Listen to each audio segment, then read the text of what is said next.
સવાર પડી ઉઠ્યો, પંખો ચાલુ તો પંખો બંધ કર્યો, પાછો હુઈ ગયો. मतलब वो अलग ही लेवल का बंदा था.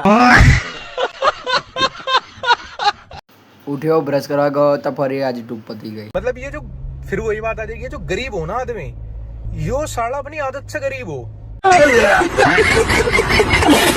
ટૂપ વગર બ્રશ કર્યું, મોઢું ધોયું, પાછો નાહી ગયો.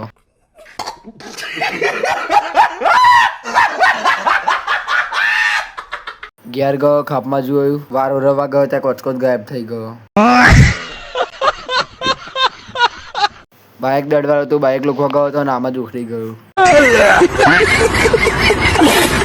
કંટાળો આવતો તો ઘરમાં ગયો, બહાર ગયો, પાછો ઘરમાં ગયો, પાછો બહાર ગયો, પાછો ઘરમાં ગતો રહ્યો. मतलब वो अलग ही लेवल का बंदा था. ચા ઠંડી હતી, ગરમ કરવા ગયો ત્યાં ગેસ જ પતી ગયો.